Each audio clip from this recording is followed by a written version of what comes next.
भारतीय पर्यटन विकास निगम आईटीडीसी और बिहार सरकार के स्वामित्व वाले राज्य के होटल अशोक जो अब बदहाली का प्रतीक बन गया है, इसके पुनर्जीवित होने की संभावना बढ़ गई है। संयुक्त बिहार के समय राज्य का होटल अशोक प्रतिष्ठित होटल के रूप में माना जाता था। 29 मार्च 2018 को इसे बंद करने का फैसला किया गया। इसके बाद से इसके कर्मचारी सड़क पर आ गए, उनके परिवार भूखमरी की स्थिति में जीने को मजबूर हो गए और होटल खंडहर का रूप लेने लगा।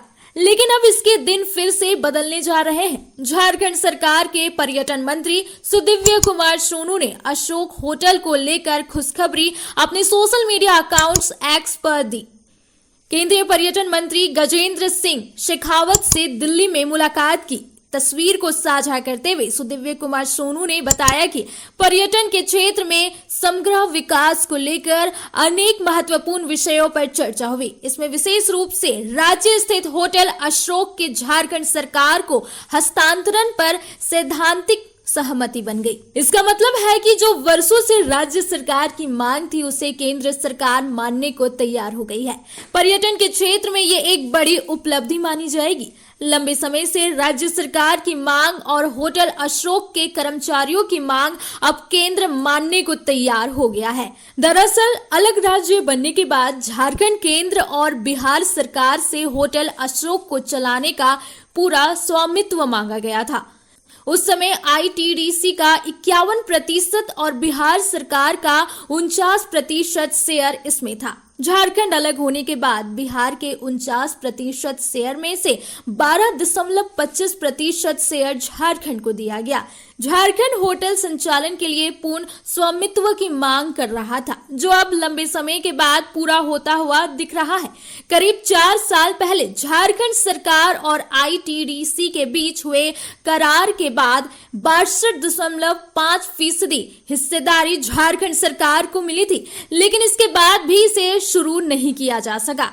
राज्य का होटल अशोक की भव्यता और उसका महत्व इससे समझा जा सकता है कि इस होटल का उद्घाटन पूर्व प्रधानमंत्री पंडित जवाहरलाल नेहरू ने किया था। राज्य शहर के बीचों बीच होटल अशोक एक समय राज्य की शान था, लेकिन वक्त ने इसके साथ कुछ ऐसा खेल खेला कि लोग इसे भूत बंगला कहने लगे। इसके कर्मचारी बीच बीच में अपने बकाये वेतन को लेकर प्रदर्शन करते रहे हैं। करीब 30 माह से ज्यादा का वेतन होटल के कर्मचारियों को नहीं मिल पाया है। लेकिन अब झारखंड सरकार के पूर्ण स्वामित्व को लेकर जो खबर राज्य के पर्यटन मंत्री ने दी है, उससे उम्मीद की बहुत बड़ी किरण दिखने को मिल रही है। केंद्रीय पर्यटन मंत्री के साथ मुलाकात के बाद सुदिव्य कुमार सोनू ने पोस्ट करते हुए लिखा कि आज नई दिल्ली में माननीय केंद्रीय पर्यटन मंत्री श्री गजेंद्र सिंह शेखावत जी से शिष्टाचार भेंट हुई। बैठक के दौरान झारखंड में पर्यटन क्षेत्र के समग्र विकास से जुड़े अनेक महत्वपूर्ण विषयों पर चर्चा हुई।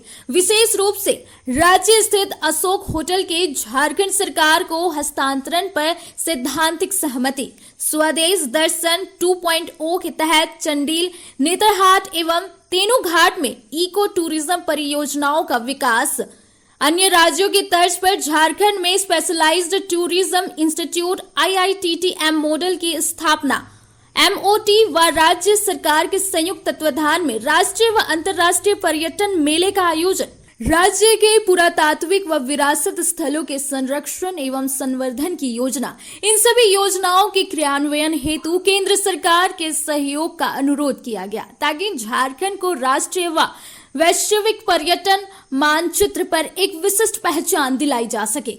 रॉयल इंडिया में आपका स्वागत है। भारत के सबसे विश्वसनीय सोलर मोटर पंप और MPPT कंट्रोलर निर्माता रॉयल इंडिया का high performance movable trolley solar water pumping system प्रस्तुत है। बेहतर दक्षता के लिए डिजाइन किया गया और आसानी से ले जाने योग्य। सरकारी परियोजनाओं के लिए अनुमोदित देश भर के कॉन्ट्रैक्टर्स और एजेंसियों की पहली पसंद। MNRE द्वारा अनुमोदित, उल प्रमाणित, उद्योग मानकों के अनुरूप स्वदेशी उत्पाद। सार्थक ऊर्जा समाधान के लिए हमारे साथ साझेदारी करें। आज ही संपर्क करें।